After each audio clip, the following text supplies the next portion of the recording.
आई वडील शेतात मध्ये राबतात आणि वर्षाच्या शेवटी जे पीक येतं त्याच्यामधलं अर्ध पीक जे आहे ते लोनची परतफेड करण्यात जाते आणि अर्ध पीक जे आहे ते बी बियाणे आणि खत पाण्यामध्ये संपून जातं. तर एवढं तर लक्षात आलं होतं की आपल्याला काही मोठं करायचं असेल तर शिक्षणाचा आधार घ्यावा लागेल.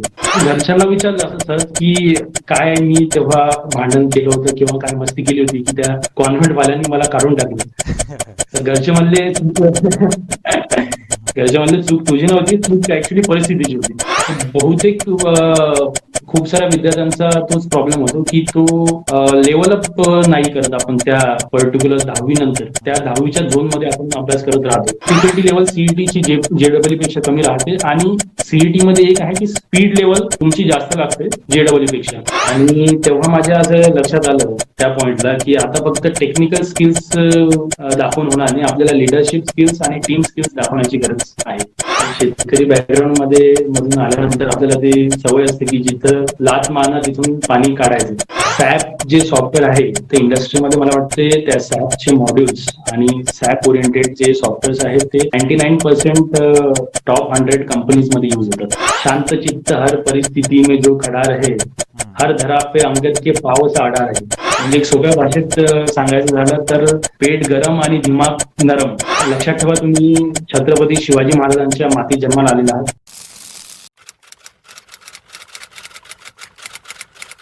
नमस्कार मित्रांनो, एडुगोजबाई शिवराजच्या करिअर सारथी या प्लॅटफॉर्मवरती तुमचं सगळ्यांचं स्वागत आहे.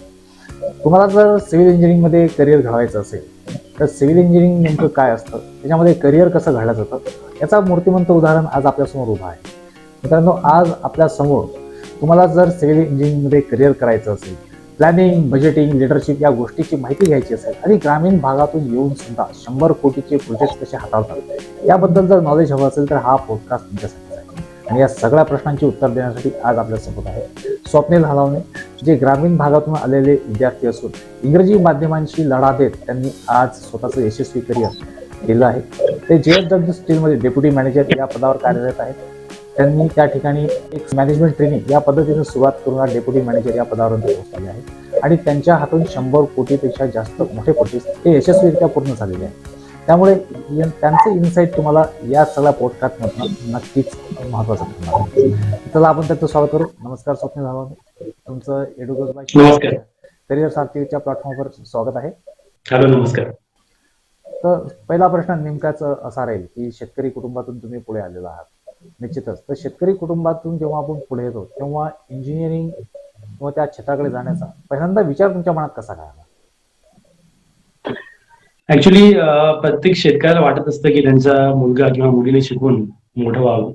त्याचप्रमाणे माझ्या सुद्धा आई वडिलांना वाटायचं की आम्ही दोन्ही भावंडांनी शिकून मोठं नाव कमावं, स्वतःच्या पायावर उभे राहावं. तसं बघायचं झालं तर आई वडील जास्त शिकलेले नाहीये.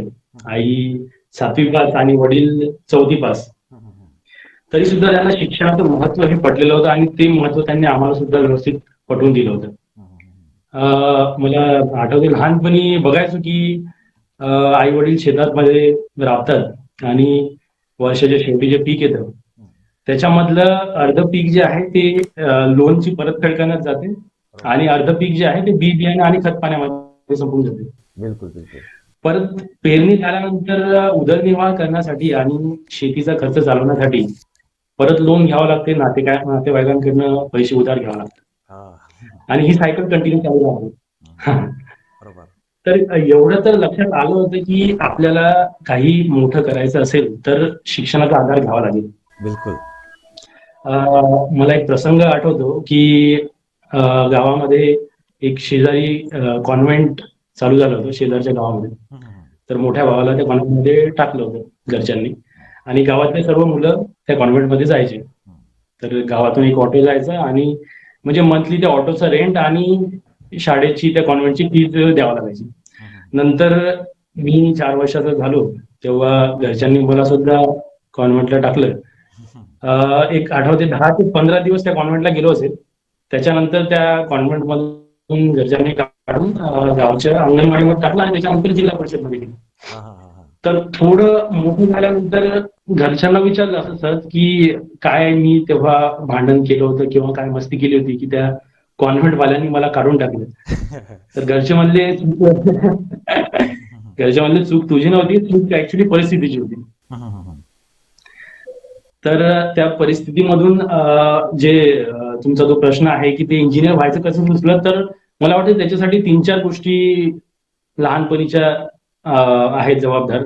पहिली म्हणजे आई-वडिलांनी शिक्षणाचं पटवलेलं महत्त्व. बिलकुल.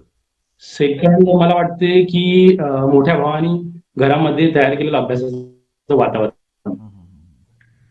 थर्ड जिल्हा परिषदमध्ये गणिताचा झालेला पक्का पाया. हा, बरोबर. आणि फोर्थ म्हणजे इंजिनियर्स बद्दल वाटणारं आकर्षण. हम्म. ऍक्च्युली लहानपणी दूरदर्शनवर काही एक ई श्रीधरनचं मेट्रोमॅन म्हणून दिल्ली मेट्रोचा एक रिपोर्ट आला होता. हम्म, हम्म, हम्म. तर ते बघितलं होतं की एक मोठ्या शहराच्या 80 ते 100 फूट खाली हम्म, टनल कन्स्ट्रक्ट केली आणि त्याच्यामध्ये मेट्रो धावते. हम्म. ऍक्च्युली मेट्रोच्या वरते नदी आहेत, नाले आहेत, मोठे मोठे इन्फ्रास्ट्रक्चर प्रोजेक्ट्स आहेत. हा. तरी सुद्धा ते सक्सेसफुली तो प्रोजेक्ट झाला. तर ते एक आकर्षण होतं आणि ते सबकॉन्शियस मध्ये घुसलं होतं की आपण सुद्धा इंजिनियर बनू शकतो. अरे वा वा वा, बिलकुल बिलकुल.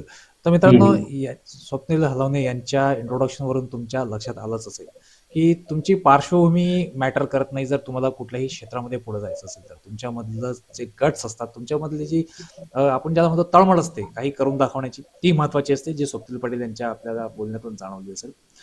तर स्वप्नील, दुसरा प्रश्न निश्चितच त्या अनुषंगाने पुढे जाणारा असेल की जसं आपण ग्रामीण भागातून आलो.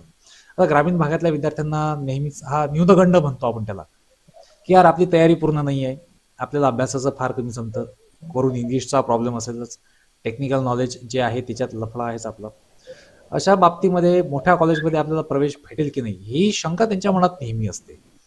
आणि तुम्ही Walchand college of engineering Sangli या नामांकित इन्स्टिट्यूटमध्ये इंजिनिअरिंग पूर्ण केलं. तर या सगळ्यामध्ये तुमचा थॉट प्रोसेस काय होता आणि तुम्ही नेमका कुठल्या विचाराने किंवा कुठल्या थॉट प्रोसेसने वालचंदला प्रवेश मिळवला? ऍक्च्युली हा प्रश्न तुम्ही मला लहानपणी विचारला असता त्या 5वी ते 7वीच्या फेजमध्ये, हम्म.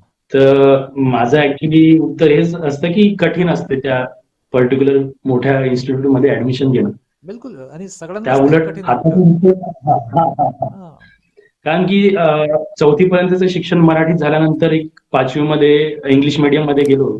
तर तेव्हा ज्याप्रमाणे सर्व ग्रामीण भागातील विद्यार्थ्यांची परिस्थिती असते मनाची, तशीच परिस्थिती माझी होती. बरोबर. इंग्लिश ऍक्च्युली एबीसीडी जे आहे प्रॉपर ते 5वी मध्ये शिकायला मिळालं हम्म. तिथं न्यू इंग्लिश मध्ये गेल्यानंतर.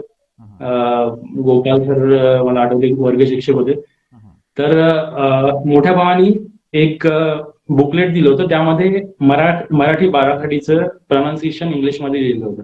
हम्म. तर ते लर्न करून दिलं होतं. त्याच्यानंतर इंग्लिश थोडं वाचता यायचं. हम्म. पण इंग्लिश ही लँग्वेज खूप गमतीशीर आहे. याच्यामध्ये एक्सेप्शन्स भरपूर सारे आहेत. हम्म. फॉर एक्झाम्पल प्रोनाउन्सिएशन मध्ये पण बघायचं झालं तर जे खूप युज होतं. बरोबर बरोबर. तर ते बाराखडी बघायचं झालं त्याला ठे असं प्रोनाउन्सिएशन येते त्याचं. बरोबर. ते सुद्धा ते तसं मग वाचता वाचता ठे वाचायचो. तर ते खूप गमतीशीर पद्धतीने सर समजून सांगायचे हम्म. की कसं हे करायचं. तर थोडं 5वी ते 7वी स्ट्रगलचा पिरियड राहिला. पण जसं जसं आपण त्याला इंट्रोड्यूस होत जातो तसं तसं त्या गोष्टी समजायला लागतात, आपल्याला उलगडायला लागतो. बरोबर. तर थोडा मग 8वी नंतर कॉन्फिडन्स वाढला आणि 8वी ते 10वी मध्ये शाळेच्या अकॅडमिक्स मध्ये परफॉर्मन्स चांगला झाला. हम्म.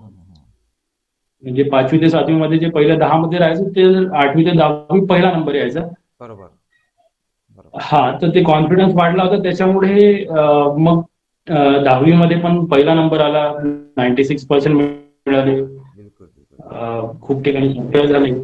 तर तेव्हा असं वाटलं की आपण मोठ्या इन्स्टिट्यूटचं स्वप्न बघू शकतो. हम्म. आणि मग इंजिनियर्स, जसं मी सांगितलं आधी की सबकॉन्शियस मध्ये होतं की इंजिनियर्स व्हायचं आहे.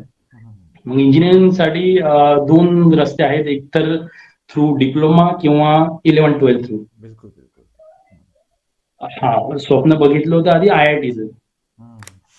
IIT मध्ये आपल्याला जायचं. तर IIT साठी एकच पर्याय आहे की JEE द्या आणि त्याच्यानंतर IIT मध्ये जा. ते 11th-12th करायचं ठरवलं. हम्म.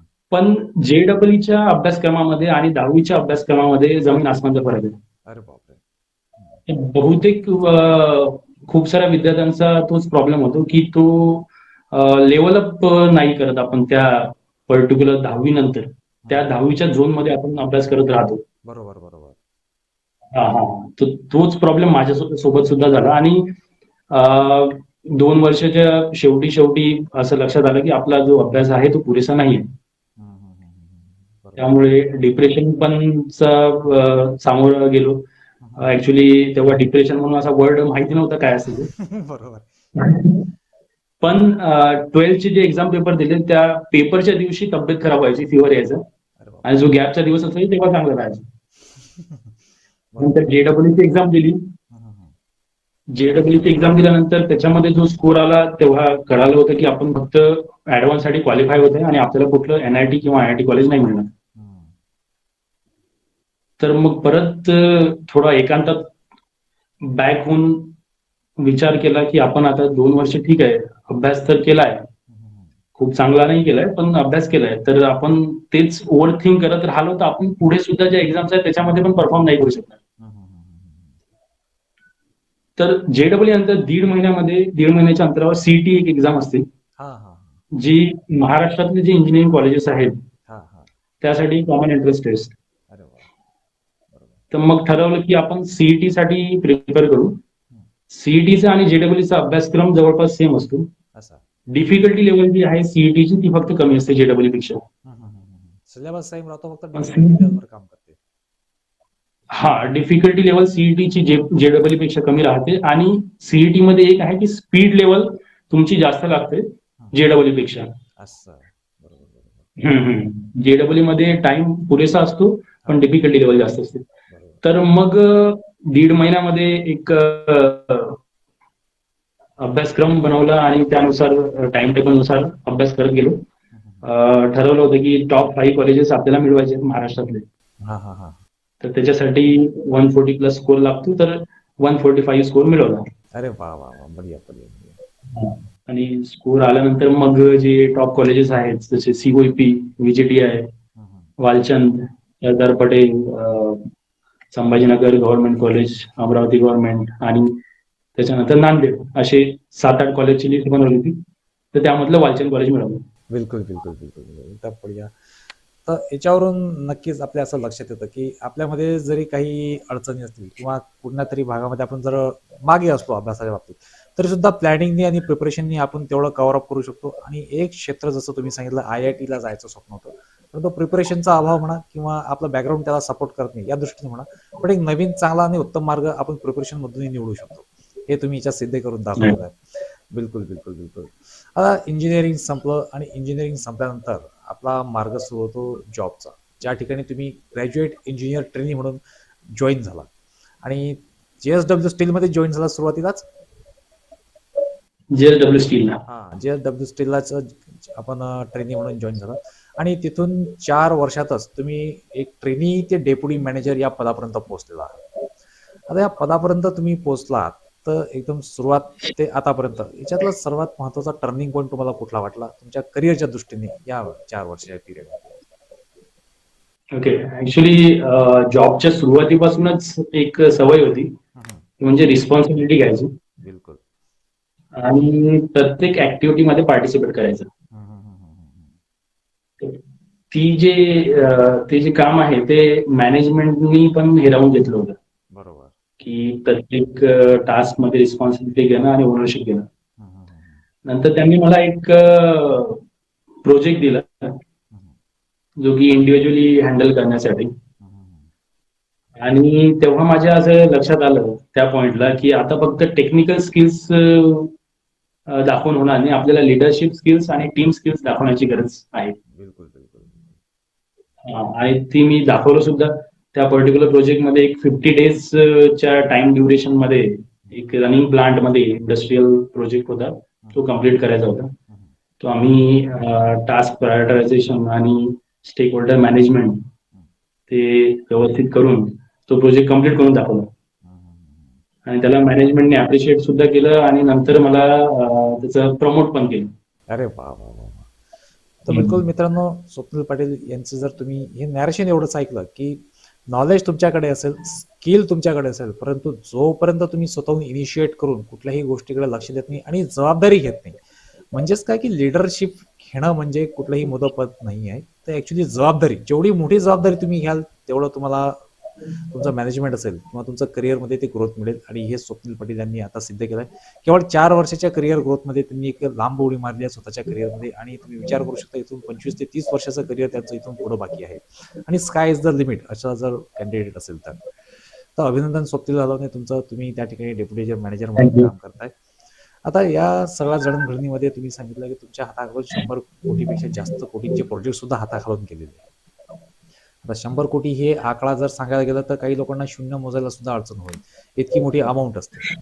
तर या सगळ्यामध्ये ही प्रोजेक्ट आपण आता हाताळणार आहे. 100 कोटीचा एक तो काहीतरी डोक्यात एक ट्रॉमा तयार होऊन जातो. 100 कोटी कारण की आपण कधी ऐकत नाही. तर अशा वेळेस प्रोजेक्ट हाती घेताना मनामध्ये भीती वाटत होती का, की यार फेल झालं तर, सक्सेस नाही झालं तर, कुठं अडचण आली तर, अशा पद्धतीचं काही? ऍक्च्युली त्याच्यासाठी मला हेल्प झाली ते म्हणजे शेतकरी बॅकग्राऊंडची. शेतकरी बॅकग्राऊंड मध्ये मधून आल्यानंतर आपल्याला ते सवय असते की जिथं लात मारणं तिथून पाणी काढायचं. बिलकुल बिलकुल. तर अशी चॅलेंजेसची भीती म्हणजे अशी काही वाटली नाही. पण एक रिस्क पर्टिक्युलर प्रोजेक्ट हँडल करताना किंवा त्या प्रोजेक्टचा पार्ट असताना एक रिस्क वाटते. ती म्हणजे टाइम अँड सेफ्टी. बिलकुल. पैसा परत येऊ शकतो पण टाइम डिले आणि सेफ्टी, कोणाला काही इंजुरी झाली किंवा काही फॅटल झालं तर ते परत येऊ नाही शकत. बिलकुल. त्या पर्टिक्युलर प्रोजेक्टमध्ये भरपूर सारे सुपरवायझर, इंजिनियर्स, वर्कर्स आपला स्वतःचा उदरनिर्वाह आणि परिवाराला सांभाळण्यासाठी काम करायला येत असतात. बरोबर बरोबर. तर आपली जबाबदारी हीच असते की ते सुखरूप घरी जावेत. बिलकुल बिलकुल. तर ती एक भीती असते मनामध्ये. बरोबर बरोबर. आता ह्या सगळ्या गोष्टींमध्ये आपण असं लक्षात येतं की डिग्री आहे तर डिग्रीच्या जागी राहते, परंतु ऍक्च्युअल काम करताना HR चं काम सुद्धा करावं लागतं, म्हणजे ह्युमन रिसोर्स मॅनेजमेंटचं काम करावं लागतं. टाइम बाउंड प्रोजेक्टमध्ये पूर्ण करावं लागतो, म्हणजे टाइम मॅनेजमेंट पण शिकावं लागतं. कुठं खर्च जास्त होतोय का, पैशाचा अपव्यय होतोय का, तर फायनान्शियल मॅनेजमेंटही शिकावं लागतं. या सगळ्या गोष्टी या बोलण्यामध्ये अशा जाणवल्या मला सध्या त्याच्यामध्ये. तर एखादा जर सिव्हिल इंजिनिअरिंगचा विद्यार्थी असेल तर त्याच्यासाठी केवळ डिग्री पुरेशी ठरेल का, की त्याला ह्या स्किल शिकणंही गरजेचंच आहे? म्हणजे खूप चांगला प्रश्न आहे. भरपूर सारे विद्यार्थी असतात त्यांना 11-12च्या प्रेशर कुकर मधून निघाल्यानंतर असं वाटत असतं, त्यामधला विद्यार्थी मी सुद्धा एक आहे, बरोबर. की आता 4 वर्ष काही सुद्धा करायची गरज नाही. आपल्याला 4 वर्षाच्या शेवटी डिग्री मिळणार आणि त्या डिग्रीच्या बेसिसवर आपल्याला जॉब किंवा बिझनेस आणि आपण सेटल होऊन जाणार. सेटल तुमचं बरोबर. पण ऍक्च्युअल मध्ये जी परिस्थिती आहे ती त्या उलट आहे. तुम्हाला डिग्री फक्त जी आहे ती एंट्री पॉइंट आहे. त्या डिग्री सोबत सोबत तुम्हाला एकतर कम्युनिकेशन स्किल्स, त्यानंतर सॉफ्टवेअर स्किल्स आणि मॅनेजमेंट स्किल्स, बहुत बढिया. ह्या 4 गोष्टींचा मेळ साधून तुम्हाला एक हे करावं लागेल, तरच तुम्ही ऍज अ कम्प्लीट इंजिनियर आहे असं इंडस्ट्रीमध्ये तुम्हाला मान्यता मिळेल. बरोबर बरोबर बरोबर बरोबर. आता कम्प्लीट लीडर होण्यासाठी आपण आता बऱ्याचशा गोष्टी शिकणं महत्वाच्या ठरतात नक्कीच, आणि त्याच दृष्टीनं मग आपली जळणघळण होणं त्या दृष्टीनं महत्वाची ठरते. आता जेव्हा आपण काम करतो तर त्याच्यामध्ये प्रामुख्यानं कमर्शियली विचार केला तर इंडस्ट्रीयल प्रोजेक्ट आणि बिल्डिंग कन्स्ट्रक्शन असे 2 फरक आपल्याला सिव्हिल इंजिनिअरिंग आणि त्या प्रोजेक्ट्समध्ये जाणवतात. त्या दोन्हीमध्ये बेसिक फरक असा काय असू शकेल की जेणेकरून जर सिव्हिल इंजिनिअरिंगचा एखादा विद्यार्थी पुढे येऊ शकेल, त्याला थोड्या शब्दात आपल्या सोप्या भाषेत त्याला कळेल की नेमका इंडस्ट्रियल प्रोजेक्ट आणि बिल्डिंग कन्स्ट्रक्शन हे समजू शकेल? Actually industrial project are more complex than building project. Industrial projects मध्ये टाइमलाईन जी आहे टाईट टाइमलाईन असते आणि जे सिव्हिल ऍक्टिव्हिटी असते ते कॉम्प्लेक्स ऍक्टिव्हिटीज असतात त्याच्यामध्ये. For example foundation of the equipments आणि खूप साऱ्या डिफरंट ऍक्टिव्हिटीज प्रत्येक प्रोजेक्ट मध्ये येत जातात. त्या उलट बिल्डिंग प्रोजेक्ट्स मध्ये एक कॉमन टाइप्सच्या ऍक्टिव्हिटीज असतात. असं. जसं की रेसिडेन्शियल प्रोजेक्ट्स, कमर्शियल प्रोजेक्ट्स. हम्म, हम्म, हम्म. तर तुम्ही एक पर्टिक्युलर प्रोजेक्ट केला तर त्याला सिमिलॅरिटी ते समोरचे प्रोजेक्ट तुम्ही हाताळू शकता. हम्म, हम्म, हम्म, हम्म, हम्म. म्हणजे ते अलाइड त्या पद्धतीनं ऍक्टिव्हिटी. करू शकतो आपण. Right, right, right. Hmm, hmm, hmm, hmm, हम्म. बरोबर. आता तुमच्या CV मध्ये जेव्हा आपण बघतो तेव्हा तुम्ही EPC कॉन्ट्रॅक्टर आणि मोठ्या टीम सोबत काम केल्याचं सांगितलं, जेव्हा 100 कोटीपेक्षा जास्त मोठे प्रोजेक्ट तुम्हाला हाताळायचे होते. त्या प्रोजेक्ट सोबत काम करताना एक 20-25 वर्षाचा तरुण समोर सुपरवायझर असतील किंवा इतर वर्कर असतील, ते आपल्यापेक्षा वयाने मोठे असतात, विशेष म्हणजे अनुभवाने मोठे असतात. बरोबर, आपली एखादी गोष्ट त्यांना नाही. कदाचित खटकू शकते, इन द सेन्स इगो. अरे हा नवीन पोरगा आपल्याला काय सांगणार, आपण त्याची किती इमारती बांधल्या, आपण तशी किती कामं केली, हा माणूस फक्त आता डिग्री घेऊन आला आणि आपल्याला असं असं सांगतोय. तर या सगळ्या गोष्टीमध्ये स्वतःची लिडरशिप कशी फ्रंटवर समोर ठेवली, कारण की लिडर आपण आहे, प्रोजेक्ट आपल्या भरोशावर आहे, प्रोजेक्टही पूर्ण झाला पाहिजे, समोरच्याचा इगो पण नाही हट झाला पाहिजे. या सगळ्या प्रोसेसमध्ये लिडरशिप स्किल नेमकी कशी विकसित केली?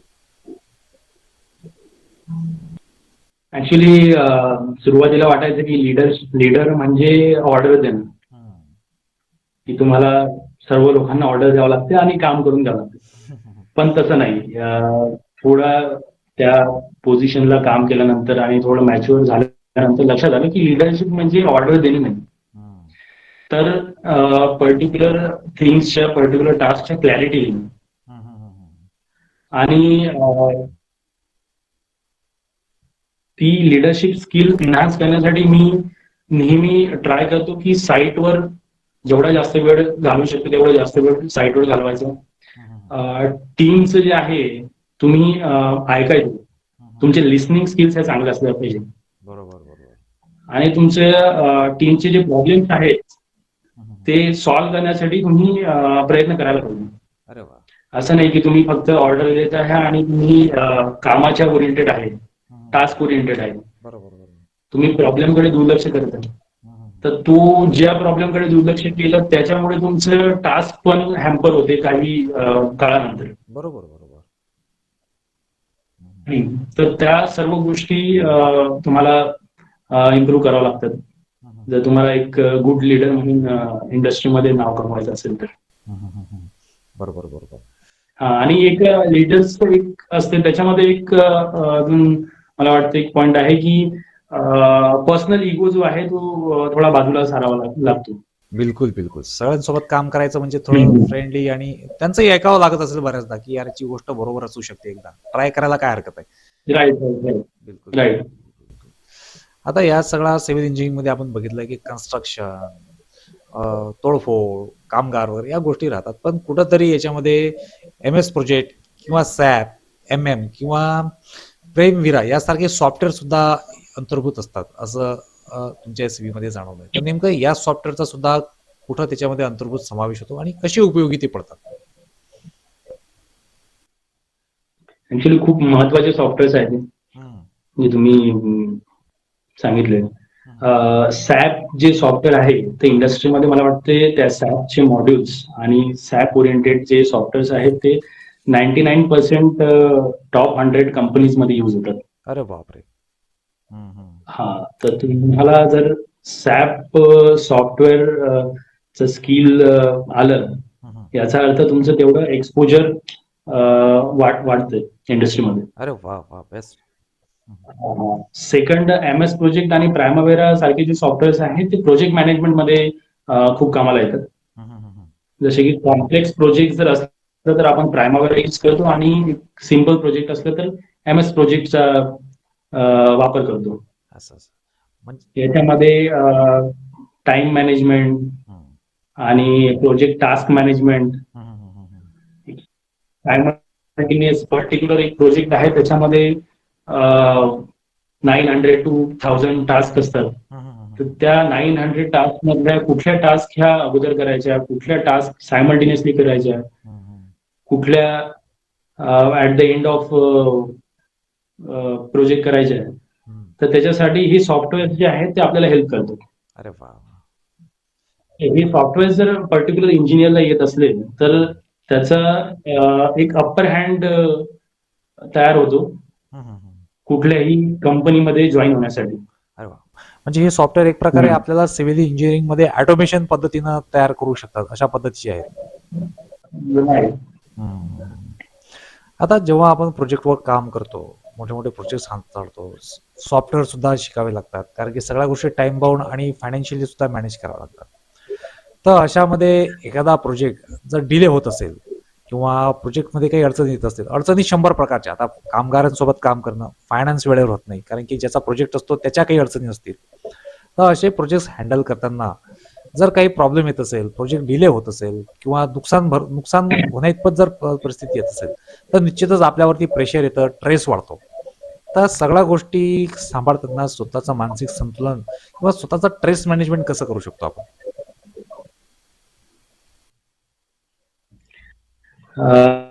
ऍक्च्युली लहानपणापासूनच महेंद्र सिंग धोनीचा फॅन आहे. तर एक विनीत सिंगची खूप चांगली कविता आहे, त्याच्यामधलं एक कडवं आहे की शांत चित्त हर परिस्थिती में जो खड़ा रहे, हर धरा पे अंगद के पाव सा अडा रहे. अरे वा. म्हणजे प्रत्येक परिस्थितीमध्ये तुम्हाला तुमचं माइंड शांत ठेवून, शांत चित्त ठेवून त्या गोष्टीचं अॅनालिटिकल वेनी जर तुम्ही सामोरे गेले तर ते कधी पण चांगलं असते. अरे वा. ऍक्च्युली प्रोजेक्ट आहे म्हटल्यावर त्याच्यामध्ये फेल्युअर येणार, डिले येणार, बरोबर. ह्या गोष्टी ज्या आहेत राहणारच. Part and parcel of the life. Part and parcel of the project. बिलकुल बिलकुल. तर त्याला सामोरे जाण्यासाठी तुम्हाला तुमच्या अॅनालिटिकल वेनी तुम्हाला ते सामोरं जावं लागेल की ते फेल्युअर का बरं येत आहे, ते टाइम डिले का बरं होत आहे, आणि ते फ्युचर प्रोजेक्ट मध्ये नाही व्हायला पाहिजे म्हणून तुम्हाला काय करावं लागेल. तर त्या गोष्टी अनालिसिस करून आणि त्या नाही होणार पुढे याचं एन्श्युरिटी तुम्हाला करावं लागते. म्हणजे एक सोप्या भाषेत सांगायचं झालं तर पेट गरम आणि दिमाग नरम बिलकुल. ठेवून आपल्याला काम करायचं असतं इंडस्ट्रीमध्ये किंवा कुठल्याही गव्हर्नमेंट सेक्टर, प्रायव्हेट सेक्टरमध्ये. बिलकुल बिलकुल बिलकुल. म्हणजे मित्रांनो, तुमच्या लक्षात आलं असेल की स्वप्नील हलवणे जे बोलतायत, तर इंजिनिअरिंग होणं म्हणजे इंजिनियर होणं म्हणजे किंवा डिग्री घेणं नाही आहे. तर जसं जसं तुम्हाला जर यशस्वी व्हायचं असेल तर प्रॉब्लेम सॉल्व्हिंग स्किल्स ज्या त्या सांगत आहेत, ह्या सुद्धा अतिशय महत्वाच्या आहेत. आणि तेव्हाच तुम्ही तुमच्या करिअरमध्ये यशस्वी होऊ शकता. म्हणजे इंजिनियर आजकाल भरपूर आहेत, पण तो करिअर किती लोक यशस्वी करू शकतात, हे त्यामधलं एक मूर्तिमंत उदाहरण आपण इथे बघू शकतो. आता सिव्हिल इंजिनिअरिंग जर एखादा विद्यार्थी करत असेल तर तुमचं त्याच्यासाठी काय इन्साउट आउट असेल की ठीक आहे, पहिल्या वर्षाला सिव्हिल इंजिनिअरिंगचा विद्यार्थी आलेला आहे, त्याने काय केलं पाहिजे म्हणजे तो येणाऱ्या भविष्यासाठी तयार राहू शकेल आतापासूनच? ओके. ऍक्च्युली 11-12च्या प्रेशर कुकर मधून आल्यानंतर फर्स्ट इयर तर नक्कीच अभ्यासासोबत एन्जॉय करायला पाहिजे. प्रत्येक मला वाटते फर्स्ट इयरलाच नाही तर 4ही वर्ष इंजिनिअरिंगचे त्याच्यामध्ये जे एक्स्ट्रा करिक्युलर ऍक्टिव्हिटीज आहेत, कॉलेजमध्ये भरपूर सारे इव्हेंट्स होतात, त्याच्यामध्ये पार्टिसिपेट करायला पाहिजे. बिलकुल बिलकुल. त्यामध्ये तुमचे indirectly communication skills, stage daring आणि ज्या सॉफ्ट स्किल्स आहेत त्या डेव्हलप होतात. बिलकुल बिलकुल बिलकुल. Very good. सेकंड, तुमचं जे बेसिक कन्सेप्ट आहेत ते स्ट्रॉंग असायला पाहिजे. बरोबर. त्याच्यानंतर जसं आधी आपण डिस्कस केलं की डिग्री हा जो आहे फक्त एंट्री पॉईंट आहे. आपण पुढे तुम्हाला जम्प करायचं असेल तर ज्या सॉफ्टवेअर स्किल्सचा आधार घ्यावा लागतो त्या पण तुम्ही इंजिनिअरिंगच्याच वेळेला जर डेव्हलप करणं चालू केलं तर ते खूप भविष्यामध्ये उपयोगी पडतं. बिलकुल बिलकुल. आणि सिनियर्स सोबत तुमचे जे रिलेशन्स आहेत किंवा नेटवर्किंग म्हणू शकतो आपण, जे पास आउट झालेले आहेत त्यांच्यासोबत नेटवर्किंग, हा कॉलेजमध्ये असताना तेव्हापासूनच नेटवर्किंग तुमचं स्ट्रॉंग असायला पाहिजे. बरोबर. त्या नेटवर्किंगचा फायदा असा होतो की तुम्हाला इंटर्नशिप भेटायला आणि साईट एक्सपोजरची जर काही हेल्प लागत असेल तर त्यासाठी त्याचा खूप फायदा होतो.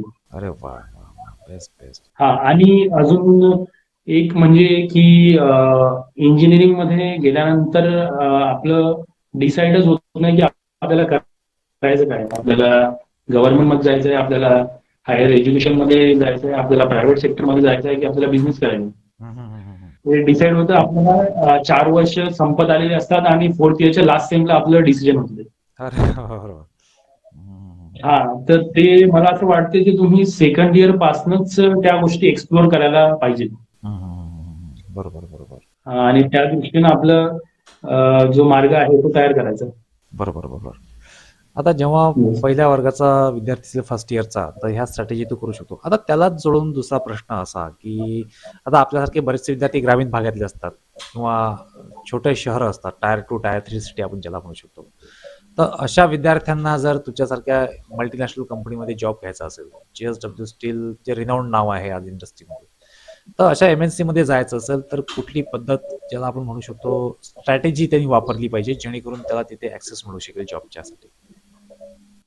ओके, या क्वेश्चनवरून मला ऍक्च्युली माझा जो एक्सपिरियन्स आहे तो आठवतो, तो मी बिलकुल शेअर बिलकुल. करतो. हा हा हा. मी ऍक्च्युली 3 MNC कंपनीचे इंटरव्ह्यू दिले होते. हम्म, हम्म, हम्म. त्यामध्ये 2 कंपनीसाठी क्रॅक केलं होतं. हम्म, हम्म, हम्म. पहिली जी कंपनी होती ज्यामध्ये मी क्रॅक नाही करू शकलो ती होती L&T. अरे वा. हा, L&T मध्ये ऍक्च्युली पहिले टेक्निकल आणि ऍप्टिट्यूड रिटर्न एक्झाम झाले, त्याच्यामध्ये क्लिअर झालं. हा हा हा त्याच्यानंतर मग ग्रुप डिस्कशन झालं हा. आणि टेक्निकल जे राऊंड होता इंटरव्ह्यूचा तो झाला. हम्म, हम्म. टेक्निकल राऊंड मध्ये क्लिअर झालं. हा हा त्याच्यानंतर जे इंटरव्ह्यू होता पर्सनल आपला HR इंटरव्ह्यू, हा हा हा. याच्यामध्ये त्यांनी आधी विचारलं बॅकग्राऊंड काय आहे, तर सांगितलं शेती बॅकग्राऊंड आहे. हम्म, नंतर तेव्हा एक ऍग्रिकल्चर बिल आलं होतं त्यावेळेला. हम्म, हम्म, हम्म. तर त्यांनी एक ओपन एंडेड तो क्वेश्चन विचारला की त्याबद्दल तुम्ही तुमचं एक 5 मिनिटामध्ये तुमचं काय ओपिनियन आहे त्याच्यावरती कळवा. हम्म. Extra important. हा हम्म, हम्म, हम्म. हा हा हा. हम्म, आणि तेव्हापर्यंत मी ऍक्च्युली माझं जे इंग्लिशवर जे कम्युनिकेशन स्किल्सवर एवढं काम केलेलं नव्हतं. हम्म, हम्म, हम्म. मला वाटायचं आपल्याला टेक्निकल इंग्लिश लँग्वेज बोलता येते तेवढी सफिशियंट आहे. बरोबर बरोबर. हम्म, हम्म, हा, तर ते जेव्हा त्यांनी ओपन एंडेड क्वेश्चन विचारला आणि तुम्हाला सांगितलं की 4 ते 5 मिनिटं पर्टिक्युलर टॉपिकवर बोलायचं आहे, हम्म, हम्म, हम्म. तेव्हा मी एक मिनिटं बोलू शकलो फक्त. त्याच्यानंतर मग मला पर्याय बोलला नाही, मला ती सिच्युएशन ऑकवर्ड झाली. मी लिपसिंग करून आणि असं दाखवलं त्यांना की मला आवाज येत नाहीये. आणि बरोबर. त्याची असं सिच्युएशन तयार झाली होती. हा हा हा हा. तर ते आवाज येत नाही आणि मी ते मीट क्लोज केली. असं. तर तेव्हा माझ्या लक्षात आलं होतं की आपलं फक्त टेक्निकलवर आणि टेक्निकल लँग्वेजवर काम करून चालणार नाही. आपल्याला आपले कम्युनिकेशन स्किल जे आहे इम्प्रूव्ह करावं लागेल. बिलकुल बिलकुल बिलकुल. हा, तर त्याच्यानंतर मग जे कंपनीचे इंटरव्ह्यू झाले एक ट्रान्सरेल आणि JSW, हा हा हा तर आधीच मी प्रिपरेशन करून ठेवलं होतं. त्यामध्ये टेक्निकलचं तर होतंच, प्लस जे HR क्वेश्चन्स राहतात, हा. एक कॉमन क्वेश्चन्स राहतात. फॉर एक्झाम्पल तुमची स्ट्रेंथ काय आहे, हम्म. व्हॉट इज युअर विकनेस, बरोबर. स्वॉट अनालिसिस आपण म्हणू त्याला. तुमचं हा लॉंग टर्म गोल काय आहे, शॉर्ट टर्म गोल काय आहे, हम्म. जे कॉमन क्वेश्चन्स आहेत त्याचे आन्सर्स आधीच विचार करून ठेवले की कसं देता येईल आपल्याला चांगल्या पद्धतीने आन्सर. हम्म, हम्म, हम्म, नंतर आपले जे करंट टॉपिक्स आहेत हम्म. त्याच्यावर कसं बोलता येईल. बरोबर बरोबर. आणि ग्रुप डिस्कशनसाठी आम्ही जे मित्र होते त्यांच्यासोबत डिस्कस करायचो. हम्म, हम्म, हम्म. हा, तर त्याप्रमाणे मग इम्प्रूव्ह केलं आणि नंतर JSW आणि त्या दुसऱ्या कंपनीचा इंटरव्ह्यू क्रॅक केला. बरोबर. आता या सगळ्या प्रोसेसमध्ये असं लक्षात येतं की केवळ डिग्री घेऊन जमणार नाही, तर तुम्हाला सॉफ्ट स्किल झाल्या किंवा ॲप्टी झाली यासारख्या गोष्टीची ते पण तयारी करावी लागते. तर नेमकं मग ह्या गोष्टी शिक्षण घेतानाच आपण तयारी करू शकतो का? आणि जर करू शकतो तर कशा पद्धतीने करू शकतो मग? जसं की मी आधी सुद्धा सांगितलं की सेकंड इयर पासनच किंवा फर्स्ट इयर पासनच एक्स्ट्रा करिक्युलर ज्या ऍक्टिव्हिटीज होतात, हम्म, इव्हेंट्स बरोबर. कॉलेजमध्ये टेक्निकल सुद्धा आणि नॉन टेक्निकल सुद्धा, हम्म, तर त्यामध्ये तुम्हाला संधी मिळते की स्टेजवर जाऊन परफॉर्म करण्याची, प्रेझेंटेशन आपलं स्किल दाखवण्याची, हम्म, किंवा ग्रुप डिस्कशन करण्याची. हम्म, हम्म. तर त्यामध्ये तुम्ही जास्तीत जास्त पार्टिसिपेट करण्याचा प्रयत्न करा, बिलकुल बिलकुल बिलकुल. जेणेकरून त्या स्किल्स आधीपासूनच इम्प्रूव्ह होतील. हम्म, हम्म, हम्म, हम्म. हा, आणि आमच्या वेळेला त्या गोष्टी पार्टिसिपेट करायचो, टेक्निकल इव्हेंट्समध्ये पार्टिसिपेट करायचो, पण त्या कम्युनिकेशन स्किल्सवर एवढं लक्षच नाही दिलं. बरोबर बरोबर बरोबर. हम्म. हम्म. त्यासाठी मग नंतर थोडी वेगळी तर तयारी करावी लागली. हा, त्यासाठी वेगळी तयारी करावी लागेल. मग ही वेगळी तयारी नेमकी कशी करायची? वेगळ्या तयारीसाठी एक तर तुम्ही आपलं रीडिंग वाढवू शकता. हम्म, हम्म. Book reading. बरोबर बरोबर आजकालच्या याच्या काळामध्ये मोबाईलचा वेळ सर्वांना लागलेला असते. हा मोबाईल, लॅपटॉप. बरोबर बरोबर. मला वाटते रीडिंग जेवढं इफेक्टिव्ह आहे, हम्म, हम्म, हम्म. तेवढं हे मोबाईलवर व्हिडिओज बघणं किंवा मूव्हीज बघणं त्यांनी ते इंग्लिश आणि त्या कम्युनिकेशन आपलं इम्प्रूव्ह नाही होत. हम्म, हम्म, हम्म, हम्म. Second is writing. रायटिंग मध्ये तुम्हाला वाटते की आपण रायटर तर नाही आहे, तर आपण काय लिहिणार त्याच्यामध्ये. बरोबर. तर एक सवय आपण बाळगू शकतो की रात्री झोपण्याच्या अगोदर आपण दिवसभरामध्ये काय काय ऍक्टिव्हिटीज केल्या हा हा हा. त्याचं एक बुकलेट बनवायचं किंवा एक डायरी मेंटेन करायची आणि त्याच्यामध्ये आपण इंग्लिशमध्ये तोडकं मोडकं जे काही लिहिता येते हा हा हा तर हा. ते प्रयत्न करायचे. बरोबर बरोबर. ते पण खूप इफेक्टिव्ह मेथड मला वाटतं. अरे वा वा, बेस्ट. म्हणजे त्यांनी कसं हा, आपला दिवस आणि कसा गेला ते पण आपल्या लक्षात येईल आणि येणारा दिवस आणखी हा, प्रोडक्टिव्ह कसा होईल हे पण लक्षात येईल, वरून स्किल तुमची सुधारेल हे ऍडव्हान्टेज त्याच्यामधलं. Right right. बिलकुल बिलकुल बिलकुल बिलकुल. आता स्वप्नील, हे तर झाले आता आपले लांबलचक उत्तर. तुमचा जो अनुभव आहे तो अतिशय प्रगल्भ करणार आहे आणि विद्यार्थ्यांना नक्कीच त्याचा 100% फायदा होईल. आता आपण एक थोडासा पझल टाईप गेम खेळूया प्रश्न उत्तरांच्या स्वरूपात. तर तुम्हाला जो मी एक प्रश्न विचारेल, तुम्हाला फक्त एका शब्दात त्याचं उत्तर द्यायचं आहे. म्हणजे एखादा जर मुद्दा मांडत असेल तर तुमच्या डोक्यात जो एक शब्द पहिला येईल तो तुम्हाला सांगायचा आहे. तुमच्या म्हणण्यानुसार सक्सेस म्हणजे काय? सक्सेस म्हणजे सातत्य. बिलकुल बिलकुल. फेलरला तुम्ही काय म्हणाल? लर्निंग. लिडरशिप म्हणजे काय म्हणू शकाल? अकाउंटेबिलिटी किंवा ओनरशिप घेणं. बिलकुल. आणि तुमच्याच फील्डशी रिलेटेड सेफ्टी म्हणजे काय? Safety first. प्रायोरिटी ज्याला आपण म्हणू शकतो. फर्स्ट तुम्हाला डोक्यामध्ये तोच विचार आला पाहिजे बिलकुल बिलकुल. की आणि पैसा महत्वाचा की समाधान महत्वाचं? त्या दोघांचं संतुलन. बिलकुल. एक असून काही भागणार नाही, दोन्ही गोष्टी आपल्याकडे असणं गरजेचं आहे. एकदम बरोबर बरोबर. आता जेव्हा आपला पॉडकास्ट युट्यूबवरती रिलीज होईल तेव्हा बऱ्याच लोकांना असं समजेल आणि दिसून येईल की एक शेतकरी मुलगा या पदापर्यंत पोहोचलेला आहे आणि इतरांनाही आता प्रेरणादायी म्हणून समोर येतो. तर अशा विद्यार्थ्यांसाठी तुमचा एक कुठला संदेश असेल, किंवा तुम्ही जो ग्रामीण भागातला स्वप्नील बघितला असेल, जो शाळेत पैदल यायचा, जिल्हा परिषदमध्ये शिकायचा, कधी बॅग असायची नसायची हा विषय वेगळा, आई वडील शेतात जातात, तर तो स्वप्नील पाटील जर तुम्हाला 4थी-5वीतला भेटला आज, तर तुम्ही त्याला काय सांगाल की स्वप्नील तू अशा चुका करू नको किंवा असं तू राहा, म्हणजे तुझं एक मेसेज त्याला तुम्ही काय देऊ शकाल? माझा मेसेज हाच राहील की तुमचं बॅकग्राऊंड जे आहे ते पुढे आपल्याला मायने बॅकग्राऊंड जो आहे अपना मायने नहीं रखता है. बिलकुल. त्याच्यामध्ये तुम्ही स्वतःला कमी नका समजू. हम्म, लक्षात ठेवा तुम्ही छत्रपती शिवाजी महाराजांच्या मातीत जन्माला आलेला आहात. बिलकुल. त्यांनी ज्याप्रमाणे लहान वयातच स्वराज्याचं मोठं स्वप्न बघितलं आणि ते पूर्ण करण्यासाठी हम्म, ज्या पण गोष्टीचा सामना करावा लागला त्यांनी तो केला. त्याचप्रमाणे तुम्ही सुद्धा स्वप्न आपली मोठी बघा बिलकुल. आणि ते पूर्ण करण्यासाठी ज्या काही अडचणी येतात हम्म, त्यांना सामोरे जा. बिलकुल बिलकुल बिलकुल. दुसरं म्हणजे गावातील विद्यार्थ्यांना एकच सांगू इच्छितो की 2-3 गोष्टींपासून दूर राहा. एक तर व्यसन. हम्म, बरोबर. आणि दुसरं म्हणजे मोबाईल आणि त्याचे जे रील्स आणि त्या गोष्टी आहेत ज्या डिस्ट्रॅक्शन म्हणू शकतो आपण चांगल्या याच्यामध्ये, तर त्या बरोबर डिस्ट्रॅक्शन पासून दूर राहा. बरोबर बरोबर बरोबर. बिलकुल बिलकुल बिलकुल बिलकुल. स्वप्नील, तुमचा खरंच प्रवास हा अतिशय प्रेरणादायी आहे. आणि मित्रांनो, तुमच्या लक्षात येत असेल की स्वप्नील हलावणे यांचा प्रवास तुम्हाला काही गोष्टी एकदम अचूकपणे सांगू शकतो. तुमचं गाव लहान असेल पण व्हिजन मोठं ठेवा. तुमचं बॅकग्राऊंड थोडं असेल परंतु स्वप्न मोठी बघा. तुमची कॅपॅबिलिटी कमी असेल पण रिस्क घेण्याची तयारी ठेवा. या सगळ्याच गोष्टींमुळे तुमच्यातला एक परिपक्व मजबूत लीडर जसा स्वप्नील हलवणे तुमच्या समोर आहेत असा बाहेर काढा, जेणेकरून तुमच्या घरच्यांना, तुमच्या गावातल्या लोकांना, तुमच्या आजूबाजूच्या परिसरातल्या लोकांना आणि तुम्ही जिथे काम करता त्या इन्स्टिट्यूटला तुमचा अभिमान वाटेल. असं कार्य नक्कीच तुमच्या हातून घडेल. तर असे स्वप्नील हलवणे आज आपल्यासमोर होते. स्वप्नील जाधवने थँक्यू व्हेरी मच. तुम्ही आमच्या एडुगोज बाय शिवराजच्या करिअर साथी पॉडकास्टवर जॉईन झालात आणि तुमचं जे अमूल्य इन्साईट आउट आहे ते आम्हाला मिळवलं. नक्कीच तुमच्या मार्गदर्शनाचा खूप साऱ्या विद्यार्थ्यांना फायदा होईल. त्याबद्दल त्यांच्यातर्फे सुद्धा एडुगोज बाय शिवराजतर्फे मी तुमचे हार्दिक आभार मानतो. Thank you very much. Thank you. Thank you. Podcast शेवटपर्यंत बघितल्याबद्दल आपल्या सगळ्यांचे मनपूर्वक आभार.